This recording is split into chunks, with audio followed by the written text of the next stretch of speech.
Mood swing. Periods டைம்லயும் பீரியட்ஸ்க்கு முன்னாடியும் ரொம்ப கவலையா இருக்கு, டிப்ரெஷனா இருக்கு, ரொம்ப கோவம், எரிச்சல்லாம் வருது, தேவையில்லாத இந்த ஜங்க் ஃபுட்ஸ் எல்லாம் சாப்பிடுறேன், எனக்கு தூக்கம் ரொம்ப டிஸ்டர்பன்ஸா இருக்கு, ப்ளோட்டிங்கா இருக்குன்னு ஃபீல் பண்றீங்களா? இதுக்கு பேரு தான் ப்ரீ மென்சுரல் சிண்ட்ரோம். ஈஸ்ட்ரோஜன் ப்ரொஜெஸ்ட்ரான்ங்கிற இந்த 2 ஹார்மோன் நம்ம மைண்டை ஸ்ட்ரெஸ் ஃப்ரீயா வச்சுக்கவும், நம்மளோட மூடை ஸ்டேபிளா வச்சுக்கவும், டைஜஷன் அண்ட் ஸ்லீப்பை வந்து பெட்டரா வச்சுக்கவும் ஹெல்ப் பண்ணுது. மாதவிடாய் சைக்கிள்ல இந்த 2 ஹார்மோனுமே ஃபிளக்சுவேஷன் இருக்கும். கரெக்டா பீரியட்ஸ்க்கு முன்னாடி பாத்தீங்கன்னா இந்த 2 ஹார்மோனும் டிராப் ஆகும். அதனாலதான் நமக்கு அந்த டைம்ல மூட் ஸ்விங் வருது. இந்த காலகட்டத்துல வீட்டுல வேலை பார்க்குற இடத்துல ரொம்ப ஸ்ட்ரெஸ் ஆகும், ரொம்ப பிசிக்கலா ரொம்ப வீக்கா இருக்கிறவங்க, ஸ்ட்ரென்த் இல்லாதவங்க, தூக்கம் வந்து கரெக்டா இல்லாதவங்களுக்கு மூட் ஸ்விங் ரொம்பவுமே அதிகமா இருக்குங்க. இதனால அவங்களும் கஷ்டப்பட்டுட்டு சுத்தி இருக்கிறவங்களையும் ரொம்ப கஷ்டப்படுத்துறாங்க. மூட் ஸ்விங்கும் பீரியட்ஸும் அந்தந்த மாச ப்ரோக்ரஸ் கார்டு மாதிரி.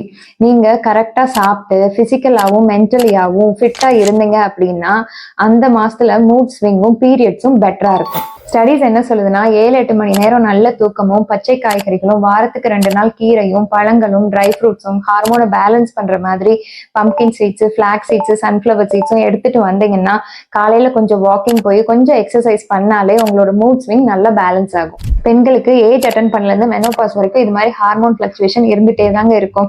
ஸோ வீட்டில் இருக்கவங்களை நீங்க எப்படி நல்லபடியா பாத்துக்கிறீங்களோ அதே மாதிரி நமக்கும் நம்ம டைம் ஸ்பெண்ட் பண்ணி நம்மளை நல்லா பாத்துக்கிட்டாலே இது மாதிரியான ப்ராப்ளத்துல இருந்து ஈஸியா கடந்து வரலாம்.